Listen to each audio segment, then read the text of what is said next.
नमस्कार दोस्तों, लक्ष्य सफलता की चौखट के ऑनलाइन प्लेटफॉर्म पर एक बार पुनः आप सभी का स्वागत है। मैं हूं आपका दोस्त अतुल और आप सभी के लिए लेकर आया हूं मॉडर्न हिस्ट्री के अंतर्गत एक नया टॉपिक जिसका नाम है कृषक आंदोलन। कृषक आंदोलन के अंतर्गत हमें इतने सारे किसान आंदोलनों को पढ़ना है।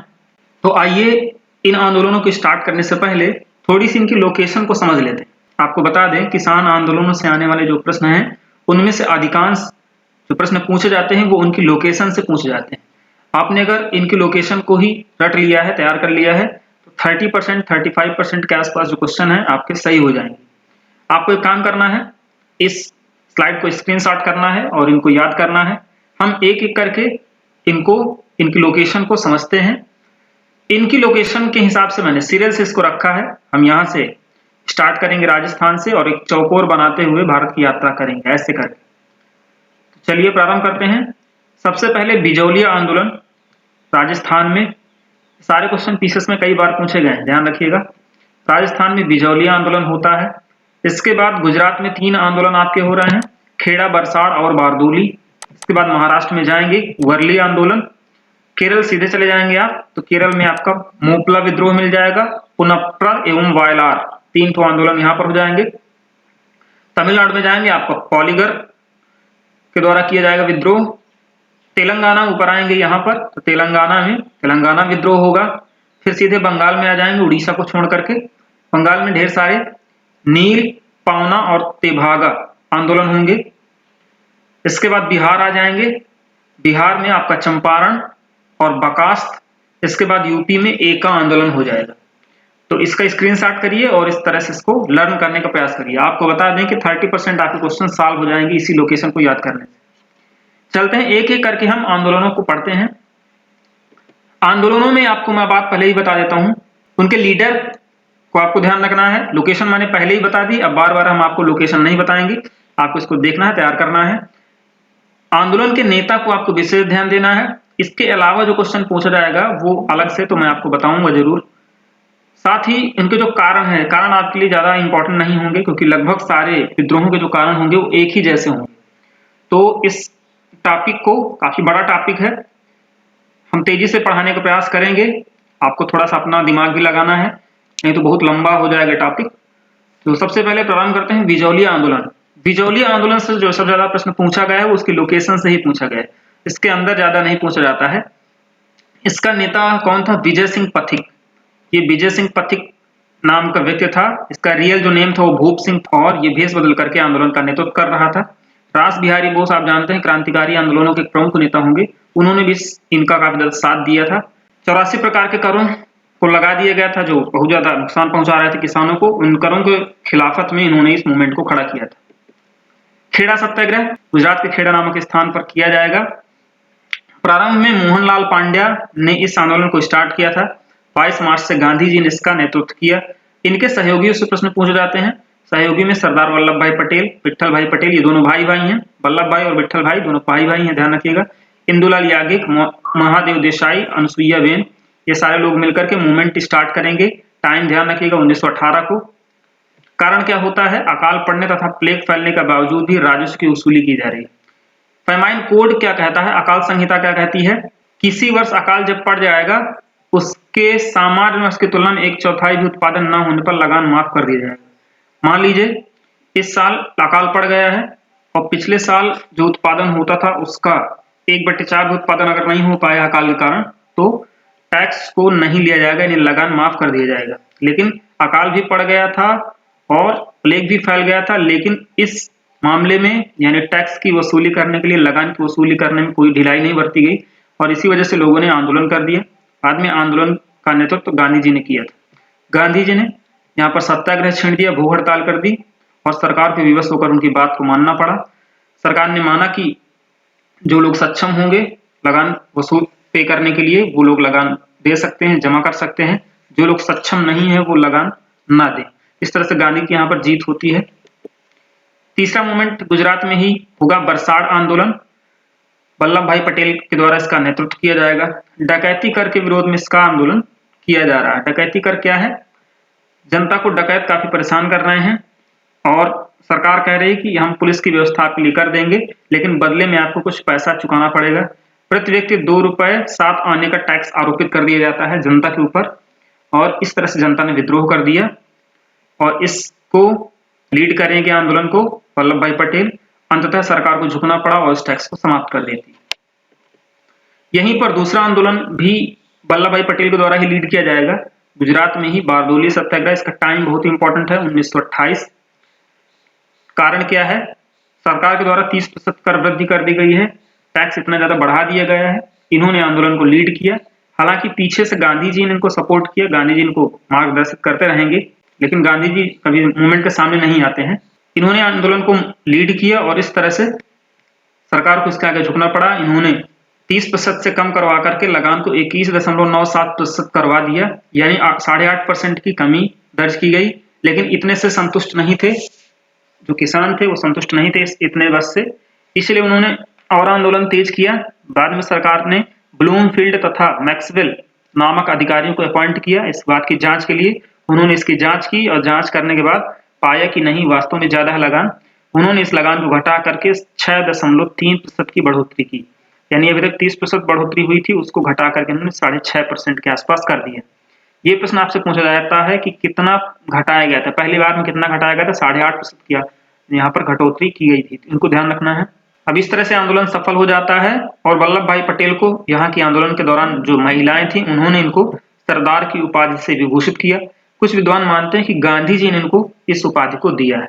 अगला आंदोलन वर्ली आंदोलन है, 1945-49 के आसपास किया जा रहा है।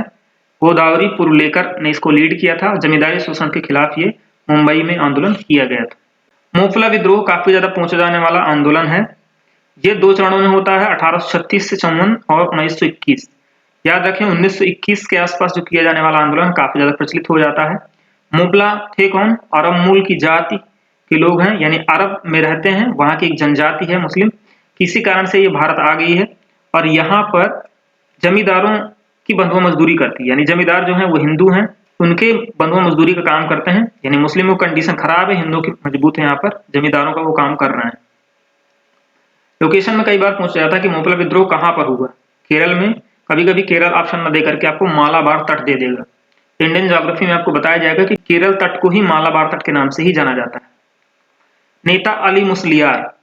अली मुस्लियार के बारे में आपको बता दें कि ये समय चल रहा है 1921 का, 1921-22 के आसपास ही भारत में खिलाफत मूवमेंट चलता है, जिसको हम राष्ट्रीय आंदोलनों में आगे चल करके पढ़ेंगे। खिलाफत मूवमेंट के लीडरशिप कर रहे हैं, मुस्लिमों का नेतृत्व कर रहे हैं अली मुस्लियार। इनको गिरफ्तार कर लिया जाएगा। जब इनको गिरफ्तार कर लिया जाएगा तो आंदोलन और ज्यादा तीव्र हो जाएगा और काफी ज्यादा यहाँ पर सांप्रदायिक दंगे हो जाएंगे। होता यह है कि इस आंदोलन के विस्तृत होने का सबसे बड़ा कारण यह था कि इसको सांप्रदायिक रंग दे दिया जाता है। सांप्रदायिक रंग क्यों दे दिया जाता है?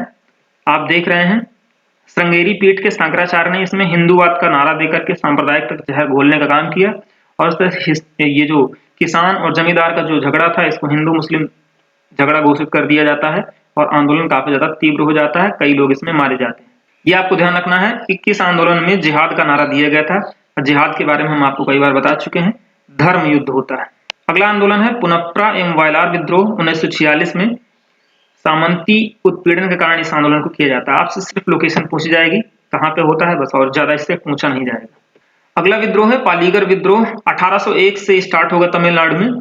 आपको 1801 के आसपास कोई घटना याद होगी तमिलनाडु की। हमने आपको बताया था कि 1799 में तमिलनाडु में ही टीपू सुल्तान की हत्या कर दी जाती है। टीपू सुल्तान की हत्या कर दी जाती है, उसके पश्चात आपको बताया गया था कि मैसूर राज्य को कैप्चर कर लिया जाता है पूरी तरह से अंग्रेजों के द्वारा, और वहां पर उन्होंने एक विशेष प्रकार की भूमि व्यवस्था लागू की, जिसमें ज्यादा वहां पर किसानों का शोषण किया। जब किसानों का शोषण किया जाता है तो पालीगर नामक जो अधिकारी होते हैं विशेष प्रकार के, उनका शोषण इसमें बहुत ज्यादा होता है। उन्होंने इस शोषण के खिलाफ आंदोलन किया और इसी को पालीगर विद्रोह कहा जाता है। नेता इसका कौन था? वीर पी कट्टवाहन। एक अगला विद्रोह है तेलंगाना। बता दें कि तेलंगाना आधुनिक भारत का सबसे बड़ा किसान आंदोलन था।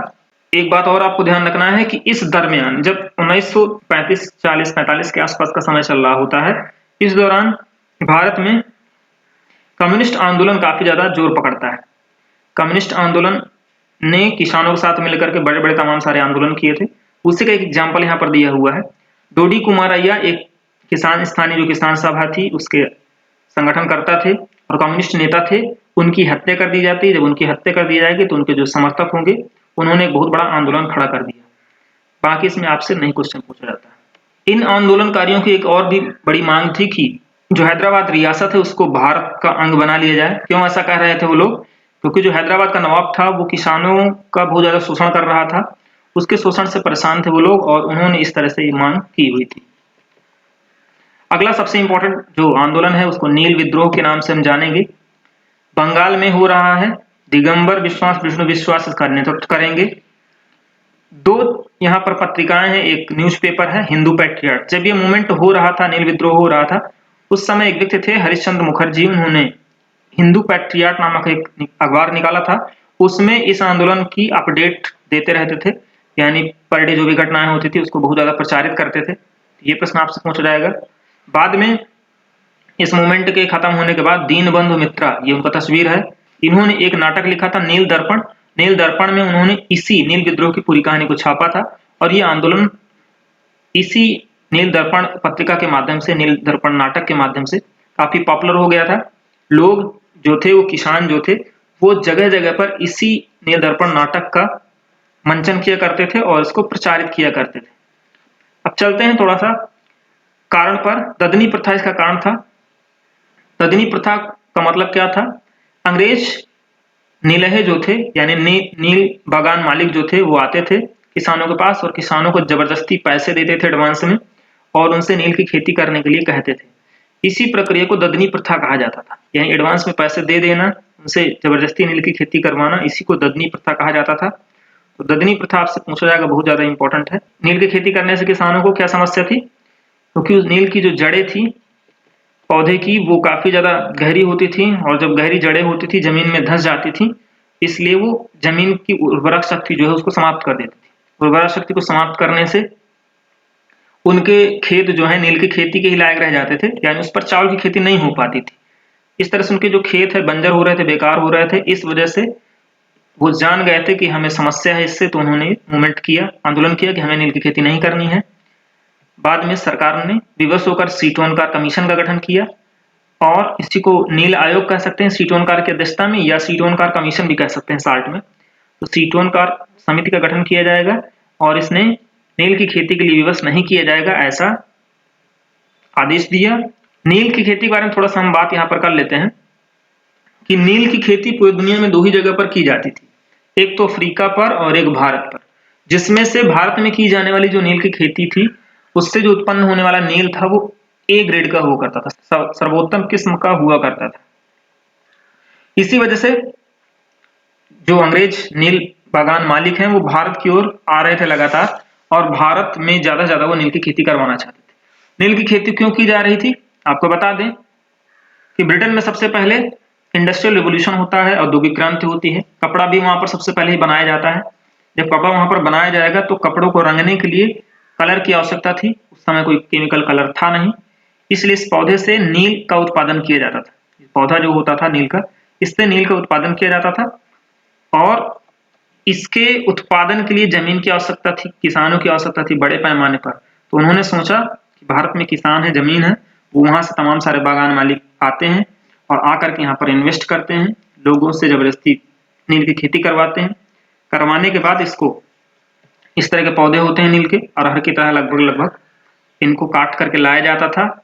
जो खेत होते थे उनके आसपास छोटी छोटी इस तरह की फैक्ट्री बनाई जाती थी, इनमें काट के लाया जाता था। इन पौधों को सुखाया जाता था, इनकी पत्तियों को फिर इनमें टैंकर्स में डाला जाता था। डाल करके उसको गर्म पानी में उसकी कुटाई उटाई की जाती थी। कहने का मतलब है नीचे से डंडा लेकर के सब लोग खड़े हैं, आप देख रहे हैं, इसको हिलाते थे, हिलाते रहते थे, जिससे उसका पत्तियों से जो नील का रंग है वो उतर जाता था।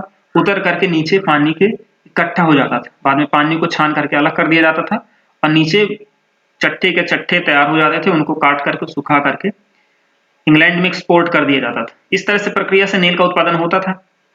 लेकिन हमने आपको बताया कि नील प्रारंभ में भारतीयों के लिए तो अच्छा सौदा लगा, लेकिन जब बाद में उन्होंने देखा कि इसका दुष्परिणाम निकल रहा है खेती के लिए, तब उन्होंने इसको ना करने की कसम खाई। बाद में इसीलिए नील आंदोलन हो जाता है। अगला आंदोलन है पावना विद्रोह, बंगाल में होगा। ईशान चंद्र राय, केशव चंद्र राय, जितने भी हमने बोल्ड कलर से लिखे हैं, ब्लैक में बोल्ड कलर से जो भी लिखा हुआ है, ये आपके लिए एग्जाम के लिए सब इंपॉर्टेंट है, इसको विशेष ध्यान देना है। इन्होंने आंदोलन का नेतृत्व किया, कारण वही है, लेकिन इसका कारण थोड़ा सा अलग है। जमींदारी शोषण है, यह विद्रोह अंग्रेजी शासन के विरोध में ना होकर जमींदारों के विरोध में था। ये बहुत इंपॉर्टेंट बात है यहाँ पर कि बाकी सारे लोग अंग्रेजों के खिलाफ भी लड़ रहे हैं, अंग्रेजों के खिलाफ भी आंदोलन कर रहे हैं, लेकिन ये अंग्रेजों के खिलाफ आंदोलन नहीं हो रहा है। इसलिए आपने देखा कि लेफ्टिनेंट गवर्नर कैंपबेल भी इसका साथ दे रहा है, आंदोलनकारियों को साथ दे रहा है। ये कह रहे हैं हम महारानी के रैयत रहना चाहते हैं।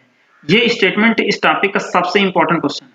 पावना विद्रोह में सबसे ज्यादा जो क्वेश्चन पूछा जाता है वो ये स्टेटमेंट पूछा जाता है, पूछा जाएगा कि हम महारानी की रैयत रहना चाहते हैं। ये स्टेटमेंट किस विद्रोह से संबंधित है, किस आंदोलन से संबंधित है?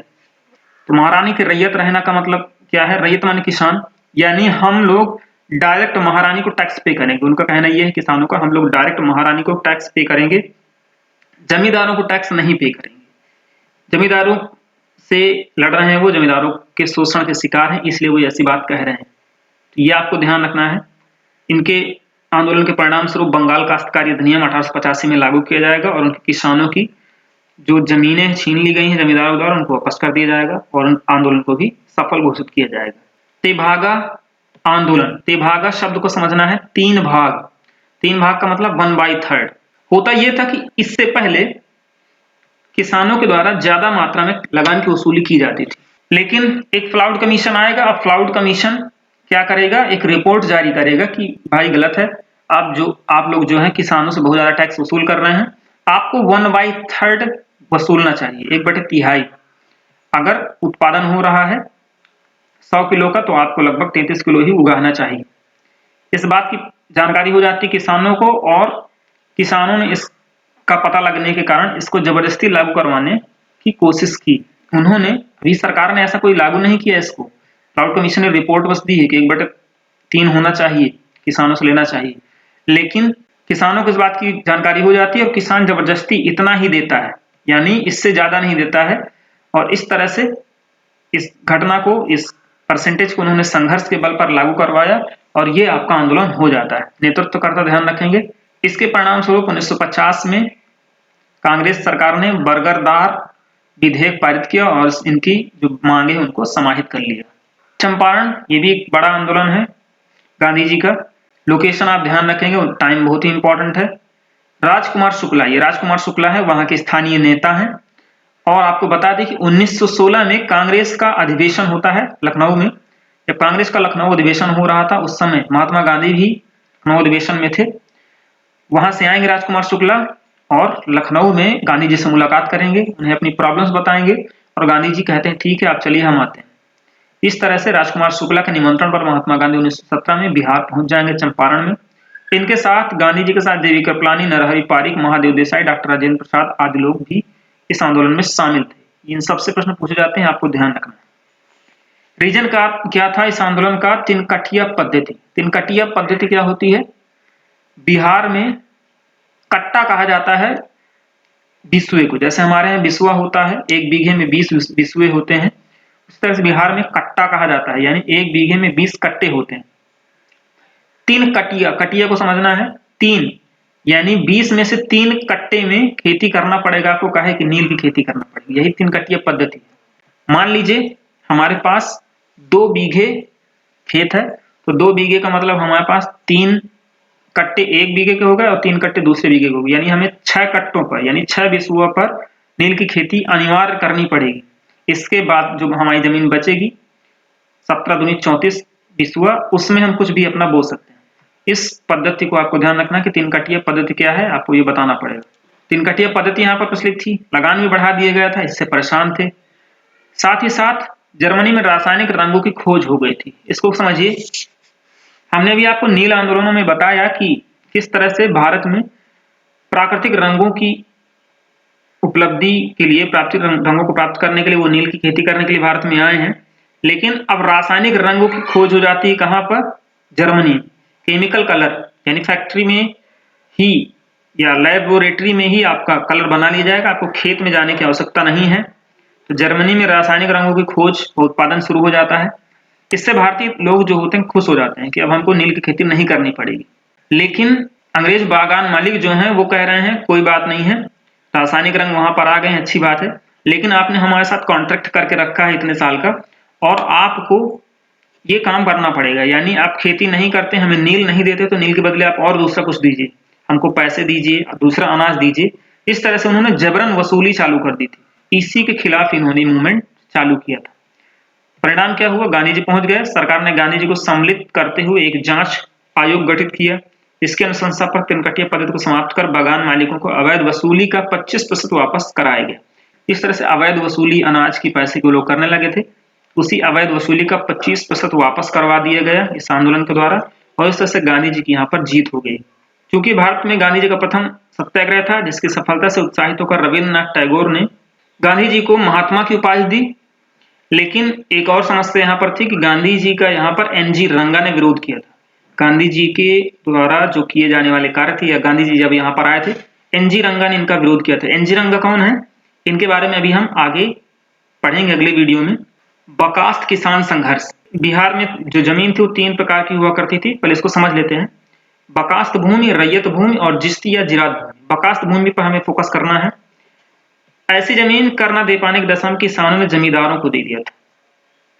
मान लीजिए हमारे पास जमीन है, हम किसान हैं, जमींदार ने हमसे टैक्स मांगा है, हम टैक्स नहीं चुका पाए हैं, बदले में वो जमीन हमारी छीन ली गई। किसके द्वारा? जमींदार के द्वारा। यानी हमारी जमीन को जमींदार ले गया है। अब हम उसी जमीन पर बटाईदार की हैसियत से खेती करने लगे। बटाईदार का मतलब है कि हम उसी जमीन में खेती कर रहे हैं, अब आधा उत्पादन हम लेंगे और आधा उत्पादन जमींदार लेगा। इस तरह से हमारी जमीन पर अब हमारा कोई वैधानिक अधिकार नहीं है। वो जमीन हो गई किसकी? जमींदार की। हमारा कोई वैधानिक अधिकार नहीं है, तो वो क्या कर सकता है? जरूरी नहीं कि हमको रखे जमींदार अगले साल खेती करवाने के लिए, हो सकता है वो दूसरे व्यक्ति को वो दे दे। मान लीजिए हम अभी 50-50% में कर रहे हैं, जो भी प्रोडक्शन हम कर रहे हैं, तो 50% हम ले रहे हैं, 50% जमींदार को दे रहे हैं। अगले साल उसको कोई ऐसा व्यक्ति मिल जाए जो 60% जमींदार को दे और 40% खुद ले, तो बेनिफिट ज्यादा होगा किसका? जमींदार का ज्यादा बेनिफिट होगा। इसलिए वो स्थायी रूप से हमको अपना बटाईदार नहीं बनाएगा। किसानों को हर वर्ष भूमि से बेदखल कर दिया जाता था अत्यधिक लाभ प्राप्त करने के लिए। इस प्रॉब्लम को दूर करने के लिए मूवमेंट चलाया जाएगा। रैयत भूमि कैसी थी? रैयत की खुद की जो भूमि होती थी उसको रैयत भूमि कहा जाता था। हमारी पर्सनल जमीन है, हमारा उस पर पूरा अधिकार, रैयत भूमि हो गई। जिस्ती या जिरात भूमि, ऐसी भूमि जो जमींदारों की खुद की है और वो मजदूरों को लगाकर उसमें काम करवाते थे। बाद में कांग्रेस की गवर्नमेंट बिहार जमींदारी उन्मूलन अधिनियम लाएगी और इनकी समस्या को भी दूर कर दिया जाएगा। हमारा अंतिम अभियान एका आंदोलन है। हालांकि एका आंदोलन को हम डिटेल से अगले वीडियो में पढ़ेंगे, जब हम अवध किसान सभा के बारे में पढ़ेंगे, वहां का ये आंदोलन है। शार्ट में आप समझ लीजिए, यहाँ पर मेनली उत्तर प्रदेश में किया जाता है। मदारी, पासी तथा अन्य जो पिछड़ी जातियां हैं उन्होंने इसका लीडरशिप की थी। उसका कोई एक विशेष व्यक्ति नेता नहीं है। जमींदारों द्वारा निर्धारित कर से 50% अधिक लगान की वसूली की जा रही थी, इस वजह से आंदोलन चलाया गया। यह आंदोलन उत्तर प्रदेश में चलाया गया, इसलिए आपके लिए इसकी लोकेशन बहुत इंपॉर्टेंट है, इसका टाइम पीरियड बहुत इंपॉर्टेंट है। बाद में हमको इस आंदोलन के बारे में और डिटेल से पढ़ना है अगले वीडियो में। इस तरह से किसान आंदोलनों का ये हमारा पहला वीडियो है, ये समाप्त होता है। इसके दूसरे वीडियो में हम किसान सभा आंदोलनों के बारे में पढ़ेंगे। अगर आपको वीडियो पसंद आ रहा है, अपने दोस्तों को ज्यादा से ज्यादा शेयर करिए। मिलते हैं अगले वीडियो में, तब तक के लिए नमस्कार।